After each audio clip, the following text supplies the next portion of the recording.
بسم اللہ الرحمن الرحیم۔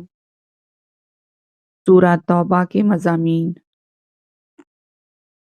اس سورت کا مرکزی مضمون یہ ہے کہ اس میں مشرکین اور اہل کتاب کے خلاف جہاد کرنے کے احکام بیان کیے گئے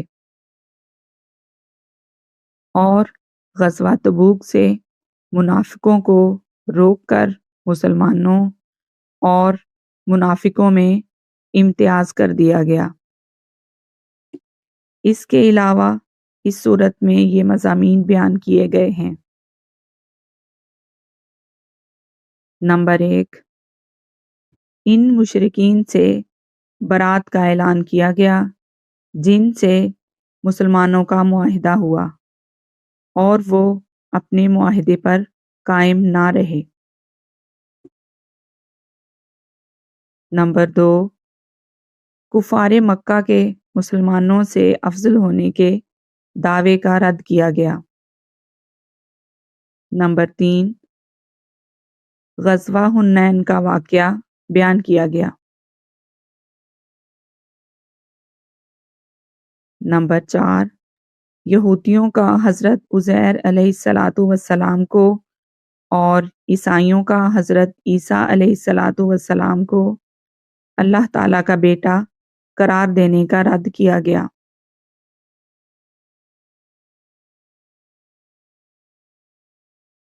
نمبر 5، ہجرت کے وقت نبی کریم صلی اللہ تعالیٰ علیہ وآلہ وسلم اور حضرت ابو بکر رضی اللہ تعالیٰ عنہ کی غار ثور میں ہونے والی گفتگو بیان کی گئی۔ نمبر 6، زکوٰۃ کے مصارف بیان کیے گئے۔ نمبر 7، مسجد زرار کا واقعہ بیان کیا گیا اور مسجد قباء کی فضیلت بیان کی گئی۔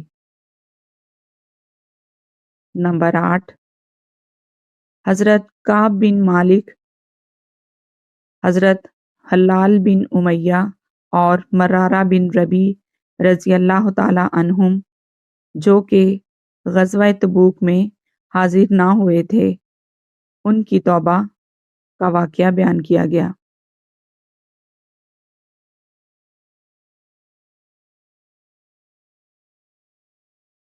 سورہ انفال کے ساتھ مناسبت۔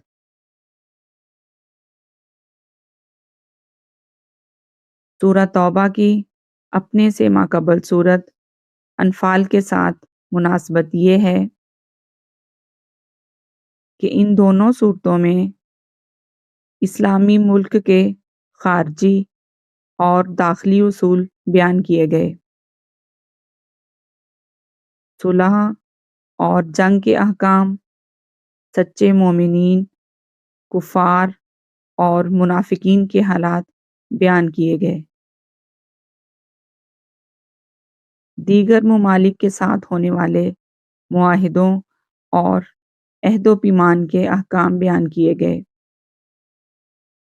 البتہ سورہ انفال میں مسلمانوں کو معاہدے پورے کرنے کا حکم دیا گیا تھا اور سورہ توبہ میں یہ حکم دیا گیا کہ اگر کفار کی طرف سے عہد شکنی کی ابتدا ہو تو وہ بھی ان کے ساتھ کیے ہوئے معاہدے توڑ دیں۔ نیز دونوں صورتوں میں مشرکین کو مسجد حرام سے روکنے کا حکم دیا گیا۔ راہ خدا میں مال خرچ کرنے کی ترغیب دی گئی۔ مشرکین اور اہل کتاب سے جہاد کرنے پر تفصیلی کلام کیا گیا اور منافقوں کی خصلتیں بیان کی گئی ہیں۔ ایسی مزید انفارمیٹیو ویڈیوز کے لیے چینل کو سبسکرائب کریں۔ جزاک اللہ۔